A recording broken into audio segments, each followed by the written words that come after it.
Now, I had to wait all show to get here. I actually had to wait all morning. What did the first text you got from me today? What did it say? I don't know, something about being excited for the camp show. No, that was yesterday. Oh, today. I'll have to look. Can you talk Brianna Chickenfry with me? Oh, yeah. You mean Stu Finer's colleague? Did you like that Stu Finer? Do you remember him? Yeah, I watch him on Barstool all the time. Is he still on there? Yeah, I think so. Really? Yeah, as of a couple weeks ago, he was when I last watched his stuff. Huh. Okay. Maybe it the wasn't guy. him, The guy name. likes box, man. Yeah. If you're watching us now, by the way, we appreciate you watching us on the road. So if I ever worked at Barstool, I couldn't be Barstool Stu. No, because it's Stu Finer. That's a bummer. I don't think it's going to happen anyway. So because of Cameron Stewart. That's what I was back home, Stu. All right, here we go, Cam.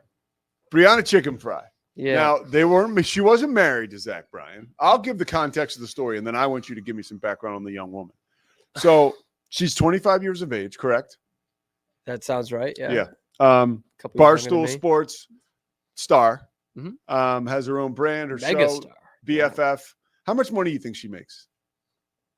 If you had to guess. I don't know. I would say millions, not thousands. Okay. So I would agree. She's definitely north of $1 million. Yeah. And she is in a situation now where she breaks up with Zach Bryan. He apparently asks her, his management, right? Not because right away, first of all, good luck breaking up with a girl in like 2024. I mean, seriously, she goes right to social media and puts this bleeding heart post out there. Mm-hmm. And it's like, wow, it certainly is like any reputable guy or guy with like a reputation or in the like any kind of limelight has got to be like, oh man, this is like, yeah. It's also like good luck fucking with someone who's a celebrity. Yeah. Like she has a huge following. Yeah. So you're saying she maybe was right to do that. Yeah. I mean, what's right? What's wrong? You know, did he ghost? Did he like ghost her pretty much? From what I've heard about it, because to be honest, I don't know a ton about it. Yeah.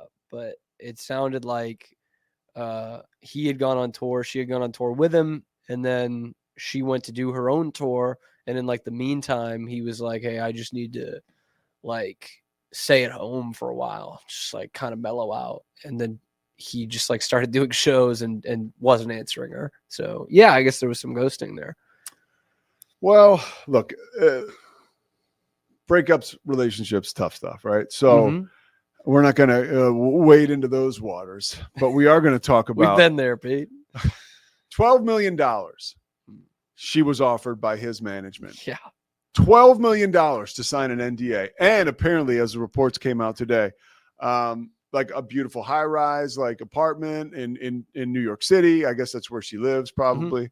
And she like went back and forth for a while because $12 million is obviously a life-changing amount of money. Yeah. And Portnoy even said on her BFF podcast, because they had a chat about this, he felt like almost compelled as somebody who might be like a mentor to her to tell her to take the money. Yeah. I did hear that part. He was kind of like, coming from the standpoint of Portnoy, who was super rich, you know, it's very easy for him to say like, no, stand your ground. Yeah. You know, but he knows that this is someone who is obviously very successful. But 12 million is, I mean, life-changing is the right way to put it. And so he was telling her like, I don't want, did he say like, go and take the money or more just like, he said if you do take the money, he said he felt compelled to tell her to take the money, but he didn't because she was talking to him. They were going back and forth. She was like, I think I should do it. No, I can't. And her point was, look, I actually do have like a brand and a following and income. And I had that before Zach Bryan. So why in the world would I relinquish that for a lump sum of money? What would you do with 12 million? Dude, I have no idea. That is like unthinkable for guys. I'm a simple guy, dude. Like I got some money in my bank account right now. I'm like, God, that's like more than I know what to do with. You know, I think I know one thing I would do with it. What? I would buy this house on Dutton Road in Sudbury, Massachusetts. It's called the Home Plate Farm. It is like, I never had a dream house, but if there is one, that is it. It's in Sudbury, which is a really nice suburb of Boston. And it was built for George Herman Ruth. and lived Wow. there when he was with the Red Sox. Oh, that's pretty cool. And it's still obviously still there. Beautiful house, huge house, has some some parts of it are still original. Very cool. Okay. Anyway, I just thought of that. Sorry. I would want to be part ownership of a major, of what?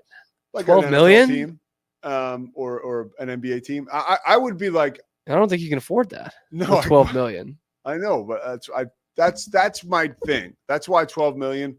I sneeze at 12 million. I need like a couple hundred to get in the game. I'm telling you, man. I like to think I'm a proud person. I think it would have been really tough for me to turn down 12 million, but okay, we're in very, very different spots. Here's where we get to very different spots. Kind of should have brought this up at the beginning. You grew up with Brianna Chickenfry. Kind of. Yes, I did. And we were not the same. What do you know her? What's her name? Brianna LaPaglia. All right, so which she's open about. I'm not doxing. Yeah. And, dude, and this isn't like a gotcha piece, dude. I mean, she could give a shit that you and I are talking. But some context on her as a kid growing up, and really like where she's from. And I guess I'm looking for like socioeconomic background, because that gives a little more perspective into the $12 million and how that could change lives around her, if not specifically her. Yeah, well, I'll lay this out. So we're both from Rockland, which is a pretty not well off small town in suburban Massachusetts, about 20 miles south of Boston. It's a poor town. She lived a couple houses down from me. We lived in a nice neighborhood. I wouldn't say our families were dirt poor, but pretty firmly middle class. And that's just what it is. It's, people living a quiet lifestyle away from the city, but close enough to commute to it. And her cousins lived next door that were more like brothers and sisters. One of them graduated with me from Rockland High. She's 2 years younger than me. So yeah, small town, nothing comes in, nothing comes out. Like Brianna Chickenfry is probably the most famous person from Rockland, like all time. We've had astronauts. We've had an actor from CSI Miami. It was a big deal. A guy who played in the NHL, but those pale in comparison to the people that know Brianna Chickenfry. And so that part of it where she's talking about just that story about Zach like flipping out on her friends and family. I don't know the story. What is it? So I don't remember where it is in the pod because I didn't listen to the whole thing, but I heard this story through like a Twitter video that apparently they were celebrating her birthday from what I could tell back in Rockland, like her family, her friends. And he was just kind of like, she knew something was up. Like he was throwing jabs, what she was saying, like at some of her friends and some of her family, and, kind of busting balls, but probably a bit too far. You know, those kinds of situations where you're like, oh, this isn't funny. Like this is getting weird. And so she was like, had to go to bed, went to bed before midnight, which is when her birthday was. So everyone was like, whoa, what's going on? And she says she wakes up like an hour later and her friends are crying and like Zach's being held back. And like, he's just like freaking out, like calling everyone losers and that they're not going to make anything of their lives. They're leeching onto other people. And she was like, Zach Bryan, so pissed. And like, we kind of heard that like some of her friends from home were like friends with Zach. Like he liked hanging out with them and kind of being like townies, for lack of a better term. Again, right down the street from my parents' house. And so like that part, like I was getting pissed hearing it because obviously that makes him such an asshole. Right. Yes. But also like, I know these people. And I know like the idea of these people, so to speak, like the demographic of these people. And like, they're all good kids, good people now. And to hear that, it's like, that kind of pisses you off, man. It's like, I don't know, fuck you. For as much as you want to think that they're riding your coattails, they also kind of accepted you in there as a very tight circle. Like, that's not an easy thing to do either, no matter how famous you are. And that part pissed me off because again, like I kind of know the characters in this. And don't let the people from Boston get any idea that you think you're better than them, right? Well, sure. That's yeah. not a good. But honestly, that is the way we grew up. We're surrounded think you're by better than me. We're surrounded by a couple of real affluent towns, Yeah. where the beautiful people live, and so there is a bit of that chip on the shoulder, like like many small towns or poor towns, like we absolutely had that too, and it's a tight knit circle, Yeah. and so it might be weird for some other people to hear, but like Zach Bryan letting them in, letting them go to concerts is just as impressive as them letting Zach Bryan in. What do you think $12 million does for that type of family? I mean, it's life changing. It's life changing. And again, from what I know of these families, again, right down the street, they're not like living paycheck to paycheck necessarily. Yeah. They're okay, but that is another world. That is living in one of those other towns. I mean, that is you can retire for some of these people. Anything notable about Brianna Chickenfry? I love saying that name. When she was a kid, I know she was a couple years younger than you, but like nice person by all accounts, or like good personality. Absolutely. Absolutely. And I don't want to sit here like I'm the expert on Brianna Chickenfry. I don't know if she knows who I am anymore. But you said she would know who you are. Don't back off. She might. Now. It's a small town. Yeah. It's a small town, and we're not that far removed. And I graduated with her cousin, who I knew a little bit. Who's very, very nice. Up. So can you get her on the show, Cam?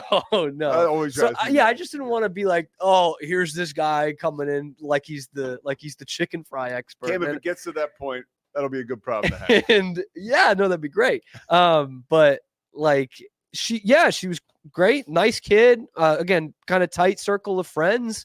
Athletic. I think she played a couple of different sports. Did you go to college? Yeah. Where'd you go? Somewhere in Ohio. Okay.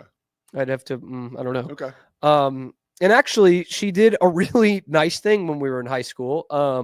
So she would have been a sophomore when I was a senior, if I'm getting that right. And one of this kids from the senior class, had died. And we actually had 3 classmates die that year, which small town, small graduating class. It was a big deal. And, she ended up doing like bracelets, like one of the ones I have on right now, for that kid who had passed away, and like gave the proceeds to his family and everything. So that was like a really nice thing that she did. Wow. But yeah, I mean, very nice kid. Actually pretty introverted from what I saw for a while. One of the reasons at any age that stuff's impressive, but at that age it's really impressive. Yeah, it is. It is. And she seemed kind of introverted. She was popular, not like, mean girl bitch popular, like popular, like people knew her. That's all. Yeah. Nice kid, good family from like, again, know the cousin. I mean, this was very, so very much nice more kids than I expected, dude, and bargained for. I mean, you want to talk about over delivering, under promising? Well, yeah, you had asked if we could talk chicken fry, and I guess just because I'm a Barstool guy, I guess is why you asked. But when you asked in here, like during the break of my show, I was like, man, like, what do you want me to tell you? Like, are you trying to get me to get some dirt on her? You didn't even know that I grew up with her. No, not at all. Like, that's a huge claim to fame for Rockland. Like a couple people, Christy, Murph, my main man. These are people my age that should be removed from stuff like this, and they are like dialed in. Like Christy's way into this. Oh yeah, well, she enough. Yeah, when she starts to talk about something, like she's paying attention. Well, Grace texted me this morning. She was like, I turned on the radio on my way to work, and the first thing was they were talking about Brianna Chickenfry, and I was like, yeah, man, famous, dude. Murph, famous, man. Is like literally. I was texting him with him last night, and he just like texted, Zach Bryan's a douche. And I was, he said he's listening to the BFF pod right now. Yeah. Apparently, which makes, by the way, like, is anyone surprised, really? No. Like, nobody's like, oh, let's hear his side of the story. No. Which, of course, we would like to hear at some point, but this is not the first time. And now there's rumors of like Portnoy should, give the difference of an NDA penalty to his old flames and bring them on and get their stories. Oh, God. Because he probably could. Because I mean, Brianna gets offered $12 million because she's famous, and she talks about this in the pod. The part I listened to was like some of these other women that came before who probably would have also had to have signed these. You're probably holding $1 million over them. Like, and that's life changing for them. And for a lot of them, they can't say no. Brianna's in a good position that she can say no. And I think that takes a lot of balls, man. It takes a lot of balls because most people that you know, including ones at your fame level, would have just said, I can't say no to that. Yeah. And this is by going the to, way, and this I is don't going to think become anybody- this is going to be a big story. And there's you no know? judgment on those people who would say no. No, that's what I mean. Like I would have had to have done it. Yeah. I wouldn't have had really an option. You know, it's not like I wouldn't survive without it. But How much money would one need to become part ownership of like I want to say Milwaukee Bucks, but they're actually an exciting, Sacramento Kings. Yeah, Sacramento Kings or even the Grizz. The Trailblazers, Corey Trailblazers. Yeah, the Trailblazers. Let's buy them. I mean, oh, geez, these things are valued in the billions now. Yeah. So you'd have to have at least 500 mil to have a real stake. Yeah, to have a chance to make some decisions. No, and in order to have an opportunity to even be a part of the party. When I worked in Charlotte, Bob Johnson, the NBA pretty much, I think, instituted a rule that you could no longer do what he did because we had this owners. I mean, there were like, I could look. It's in this media guide right here. This is, by the way, the 20th anniversary of the 2004-2005 Charlotte Bobcats. Dang, we would have just had that anniversary first game. I know. I missed it. Because they used to start in November. First game was November 5th or November 4th. First game all time. There is I want to see if I can get to the ownership. 3 years after the Diamondbacks won the World Series. Maybe the ownership group is in the back. God, I used to have this thing memorized, man. Adrian Branch. I got to call him back. I got a call from AB the other day. It's my guy. All right, this is where's this getting to again? I don't. How many people were part of the Bobcats ownership group? There were a shitload. How about that? All right. I mean, we had small market team. These guys, I think they were called the Cespedes brothers. They had and by the way, some of these folks you have never heard from again. The Cespedes brothers, or maybe I screwed the name up. They were big pharmacy guys in Miami. Not quite sure what's happening with them now. Scarface. There was a dentist in Charlotte, somebody who was a member of Quail Hollow with that's how the guy Mac Everett was involved. I bet. Mac was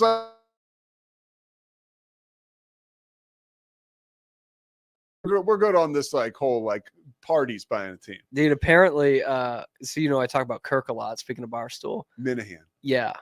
Big time, humongous Celtics fan growing up, grew up with the 80s Celtics, and his dad was pretty rich.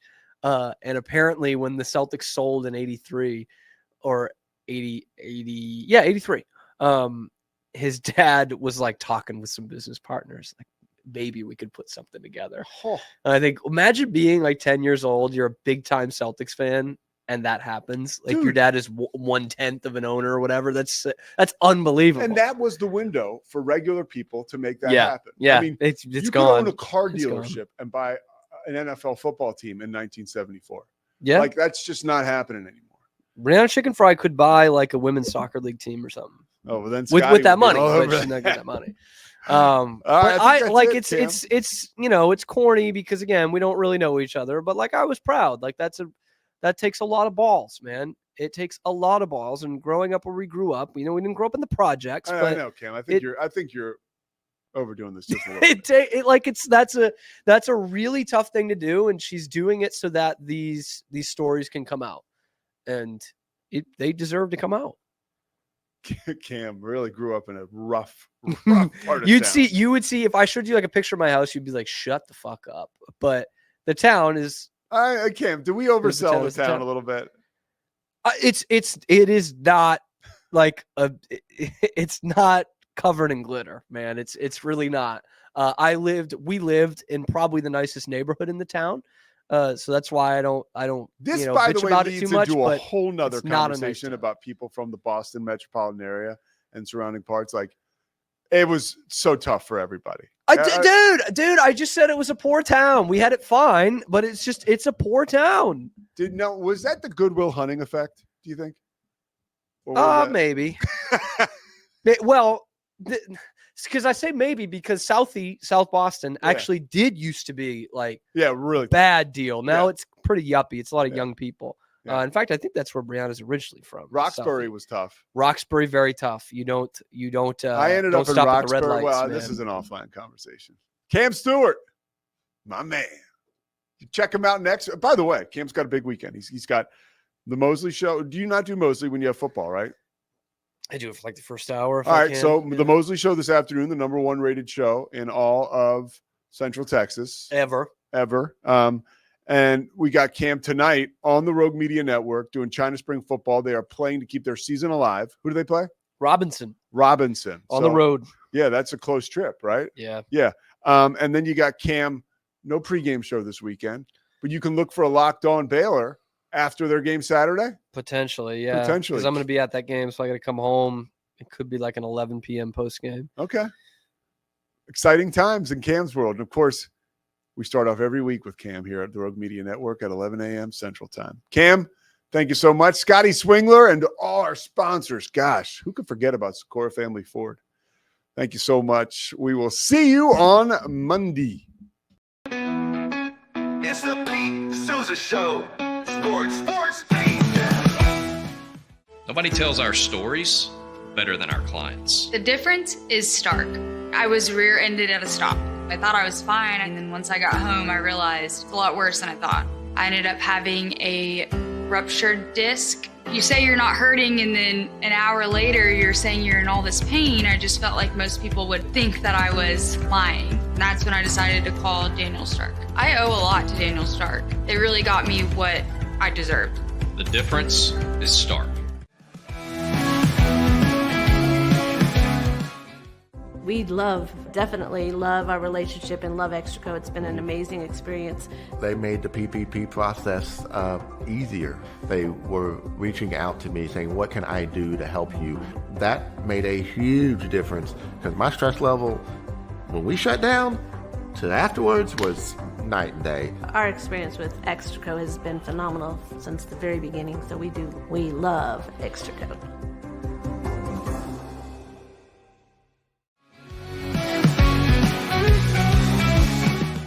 I mean, yeah, a new coach comes in, they're going to turn the roster. I think that's just we've got all these transfer portal stats and what Dion did and what Fritz has done. I mean, that's the deal, man. That's the game that's being played nowadays. Maybe a little bit unknown at quarterback. I mean, unknown to the rest of the world, but you know, he dove into the portal and got a guy who is super, super athletic. South Dakota State's really good. Give us a little bit of breakdown about what they can do and what Oklahoma State needs to be worried about. Look at that form right there. I need to say nothing else about this because I found one. It is Matt Mosley, and it's the Obstructed View podcast, Rogue Media Network. I think they're learning that there's really no wonderful view of me. See, I feel like they think this feed's going to be really wonderful. There must have been no BS, like 20 scouts, 15 to 20 NBA scouts there to see him, and he was top 5. When your old number wasn't working, I went through various channels to track you down. So unfortunately, you can never get away from me. But I'm happy. Man. I'm happy to have you today. No, thanks for having me. And you know, we always family, no matter where I'm at. All is right with the basketball world. God's gift to the game of basketball, the Boston Celtics are back in the NBA Finals, baby. I don't think the Mavs did anything special. They played well enough to win and win pretty good. You know what I mean? Yeah. I thought the Celtics didn't show up to play at all, and maybe if they showed some fight in the second half, they would have lost by 15 or so. Is he in the Red Sox Team Hall of Fame? He is also in the Red Sox Hall of Fame. Something about this guy being in the Team Hall of Fame. Yeah, I did. So, deserving, man. Which seems like it fits.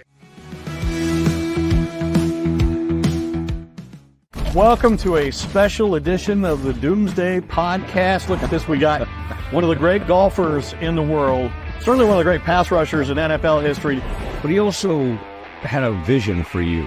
And so it was like you had the best of both worlds, right? You had somebody on you early, and then you had somebody who was maybe more relaxed. What were a couple of your biggest takeaways? The person you referred to that I spoke with, I've spoken to some personnel people and general managers of the league to get some, independent, objective assessments of the players the Cowboys picked, and we'll go through that. Has the general manager changed at all in the draft for you?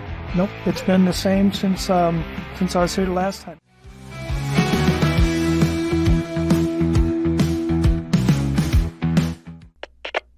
We are Rogue Media Sports.